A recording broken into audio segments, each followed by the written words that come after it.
Mais il y a ce terrible fait divers, c'est un meurtre d'ailleurs, on ne peut pas parler de fait divers, qui s'est déroulé en Savoie, tout près de Chambéry. Une femme qui a été battue à mort par son ex-conjoint, un coup de batte de baseball. Expliquez-nous. Oui, ça s'est passé ce matin entre 9h20 et 9h30 dans la commune de la Croix de la Rochette en Savoie. Vous l'avez dit, la victime, une femme âgée d'une quarantaine d'années, venait de déposer son dernier enfant à la crèche quand elle a été violemment attaquée par un homme armé d'un objet contondant. Il pourrait s'agir d'une batte de baseball. Elle n'a pas pu être réanimée par les secours. Elle a donc été battue à mort, on le comprend. Il s'agit, cette victime, d'une fonctionnaire de police qui travaille au commissariat de Chambéry, mais qui ce matin n'était pas en service, qui ne portait pas d'uniforme. Les témoins sur place ont rapidement désigné un homme comme étant le principal suspect, un homme qui est activement recherché à l'heure actuelle. Il s'agit de l'ancien conjoint de cette femme. Est-ce qu'on en sait plus sur le profil de cet homme? Oui, on sait qu'il est âgé d'une soixantaine d'années. Ils ont eu 2 enfants ensemble, la victime et ce suspect, de jeunes âgés qui sont aujourd'hui adolescents. La fonctionnaire de police avait depuis refait sa vie, comme on dit, avec un autre homme avec lequel elle avait eu 2 autres enfants. Le procureur de la République de Chambéry devra préciser tout cela, mais selon nos informations, le suspect était connu de la police pour des faits de violence. On trouve plusieurs mentions au TAJ, vous savez, le fichier qui recense les personnes mises en cause dans des affaires pénales et également les victimes d'ailleurs. Les faits remontent notamment à l'année 2017. À l'époque, déjà, il était question de violence sur conjoint, harcèlement, diffamation ainsi que de non-respect d'une ordonnance de protection. La piste envisagée est donc celle du féminicide, un fléau contre lequel le gouvernement a bien du mal à lutter. Il pourrait s'agir, encore une fois, tout cela devrait être confirmé, l'enquête est en cours, mais du 77e meurtre d'une femme par un conjoint ou un ancien conjoint depuis le début de l'année 2023. Merci pour ces terribles précisions, Noémie Schultz. On va tout de suite écouter Gérald Darmanin, ministre de l'Intérieur, qui s'explique sur les moyens mis en œuvre pour retrouver le suspect. J'ai mobilisé énormément de moyens. Il y a 4 hélicoptères de la gendarmerie nationale qui sont mobilisés dans ce département. Il y a le GIGN qui est engagé. Des moyens exceptionnels sont là, évidemment, pour retrouver l'auteur ou l'auteur présumé. Et je sais que dans les prochaines heures, prochains jours, je fais confiance aux gendarmes pour retrouver cet auteur et qu'on puisse le confondre devant la justice. C'est un drame évidemment ignoble. Il ne nous apparaît pas que c'est en sa qualité de policière qu'elle a manifestement été victime, même si évidemment je veux avoir une pensée pour ses collègues une nouvelle fois et dire toute la tristesse que nous avons, d'abord devant la mort d'une femme, mais aussi de quelqu'un du ministère de l'Intérieur. Voilà, effectivement, une pensée pour ses enfants et ses collègues qui sont sous le choc. François-Olivier Gisbert, c'est l'horreur absolue, en fait. C'est le film d'horreur qui s'est déroulé dans ce petit village de Savoie. Ouais, vous avez bien posé le problème, parce que en fait, la question qui se pose aujourd'hui dans la société française, c'est, bon, il y a un sentiment de déclin, mais ça, c'est un sentiment. Hein. Dupond-Moretti parlait d'un sentiment d'insécurité autrefois. Mais on peut dire c'est un sentiment, mais ça se base sur quelques chiffres. Hein. Le déclassement de la France, qui est le pays le plus désindustrialisé d'Europe avec la Grèce, ça dit quelque chose quand même de très fort. Et puis, de l'autre côté, il y a la crise de l'autorité. Ça. Et ça, c'est un phénomène...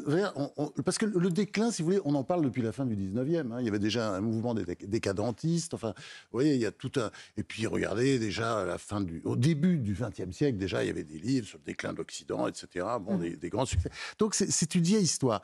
Là, si vous voulez, il se passe quelque chose dans notre société aujourd'hui et qui est tout à fait nouveau. Parce que quand vous parlez de la crise d'autorité, je crois que ce qui est angoissant, c'est l'absence des valeurs. C'est-à-dire que tout est cul par-dessus tête. La victime, souvent, est considérée comme un coupable, et le coupable, évidemment, alors lui, comme une victime. Et on a le sentiment, et je crois que c'est ça aujourd'hui le problème, parce que vous disiez, il n'y a pas de sanction. C'est ça aussi le problème, sujet. c'est la sanction, effectivement, mais non, sur des gens qui sont des récidivistes. Ça ne se pose même pas. Alors évidemment, là, c'est pathétique quand on voit le ministre de l'Intérieur, parce que Darmanin, c'est un boulot terrible, le ministre de l'Intérieur, parce qu'ils disent tous la même chose, c'est intolérable, ça ne se renouvellera pas, etc. Et puis ça recommence, c'est toujours le même disque, on entend ça, quel que soit le ministre de l'Intérieur d'ailleurs. Et je pense que ce qu'il faut pour la France, mais ça, on le dit, c'est un certain nombre quand même de le dire parmi les observateurs, ce qu'il faut, c'est qu'à un moment donné, voilà, on essaie de faire nation, comme dit l'autre, et puis de reprendre les choses en faisant que... chacun, évidemment, a des droits, mais chacun doit avoir des devoirs. Et puis les règles doivent être respectées. Mais l'autorité, justement, de l'État n'est plus respectée. Et Oui, mais là, ça va on dans tous sort les sens. Vous complètement allez du dans la champ de rue, ce vous drame. avez vu En Savoie, les vélos. on élargit, évidemment. Mais tout est comme ça. C'est-à-dire, mais c'est tout à fait nouveau par rapport à il y a 10 ans. C'est Ah bon, incroyable. c'était pas exactement Par rapport comme à il y a ça. 20 ans. Mais c'est une Peut-être 20 ans, dégradation ouais. lente. Et c'est ça, je crois que c'est peut-être parce que, est-ce que si on regarde les chiffres vraiment, il y a des spécialistes qui font ça, on ne peut pas dire qu'il y a une explosion de l'insécurité. Mais il y a un Il y a des sentiment... chiffres sur les homicides ça qui sont dépend, très clairs. oui, hein. mais ça dépend. Enfin, on peut tourner les chiffres comme on veut. Vous savez, avec les statistiques, hein, comme disait Marc Alors Louis Twain, Dragnel n'est pas d'accord, il va vous répondre. Dire ce qu'on veut. Michoul, il y a quand même une augmentation de la violence dans la société. Mais oui, mais les agressions sexuelles, etc. Mais on est d'accord. Même la violence gratuite. Au niveau les crimes, etc. Bon, il y a toujours eu de la violence dans la société. Ce qui est nouveau, c'est le sentiment d'impunité chez les coupables, le fait que voilà, tout ça n'est pas grave. Et si vous voulez, c'est à tous les niveaux de la société. Quand vous parliez de perte d'autorité, moi je trouve effrayant, par exemple, et ça on voit à chaque fois, ça touche de nouvelles couches de personnes qui incarnent cette autorité.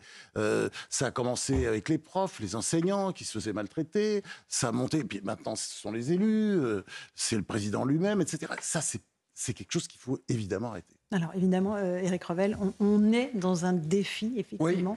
Alors, on est sur une violence diffuse et qui n'est plus diffuse, qui s'exprime maintenant moi, je à suis tout pas bout de champ. tout à fait d'accord avec Francis Gisbert, c'est-à-dire que je ne pense pas que ce soit lent, ça s'accélère au contraire. Et il y a un marqueur fort dans notre époque, me semble-t-il. Vous avez raison, ça fait un bout de temps qu'on parle du déclin de l'Occident. Bavrez a écrit de jolis livres sur le déclin de la France, mais là...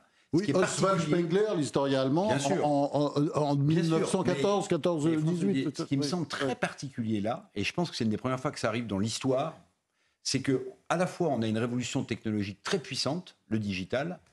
En général, les révolutions industrielles s'accompagnent d'un mieux et d'une direction vers la civilisation. Et là, je pense, la première fois qu'on a à la fois une révolution technologique forte, puissante, et une décivilisation en même temps, dont l'autorité est un ingrédient parmi d'autres. Mais cette décivilisation-là, elle me frappe parce que, en général, les révolutions technologiques industrielles, elles poussent plutôt à une autre civilisation, pas à une décivilisation. François-Olivier Gisbert, vous êtes d'accord avec ça? Oui, je trouve que c'est pertinent, moi. Non, mais je suis d'accord. De toute façon, c'est un phénomène global. Et puis, il n'y a pas un seul responsable. On ne va pas tomber là tous sur Macron. Ce n'est pas la faute de Macron. Il arrive. J'ai même pas cité le nom. Oui, bien sûr. Enfin, c'est pas le sujet. Quand on parle de ça, c'est pas le sujet. C'est-à-dire, c'est même pas un sujet de droite ou de gauche. C'est la société française qui s'effiloche lentement. Le mot délitement, je trouve, convient tout à fait. Et vous avez raison, il y a des raisons industrielles, il y a toutes sortes de raisons. Mais je pense que le point fondamental, c'est l'absence totale d'autorité. C'est-à-dire que personne n'a le droit. Oui, mais alors le chef de l'État aussi. Ça commence à l'école. Ça concerne. Oui, mais ça concerne aussi le chef de l'État. Oui, il y a eu la désintégration de l'Éducation nationale. Quand on a dit que c'est l'enfant roi, c'est lui qui va décider ce qui l'intéresse, ce qu'il va faire, etc. Et par exemple, quand j'entends dire par le ministre de l'Éducation nationale, Gabriel Attal, oui, il serait peut-être bien que les élèves se lèvent quand le prof arrive et que j'entends dire que c'est révolutionnaire. Oui, mais c'est très bien. Il faut apprendre ça, bien sûr. Il faut respecter ses profs. C'est aussi important que de ne pas porter d'abaya en classe.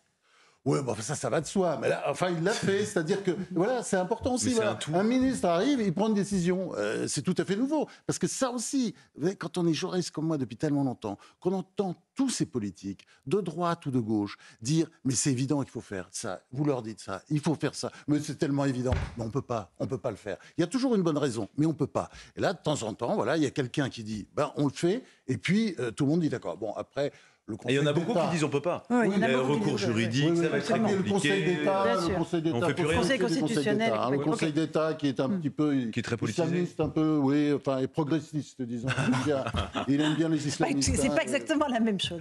Oui, c'est pas la même chose. Non, islamiste, progressiste, c'est pas vrai. Ça peut aller ensemble. On fait une toute petite pause. On se retrouve dans un instant dans Punchline sur News Europe 1 avec vous, François-Olivier Gisbert. On écoutera le général de Gaulle. Tiens, ça nous fera du bien sur le référendum, parce qu'ils ont que ce mot-là à la bouche, tous. Eh bien, qu'est-ce qu'il en pensait, lui? On l'écoutera tout de suite.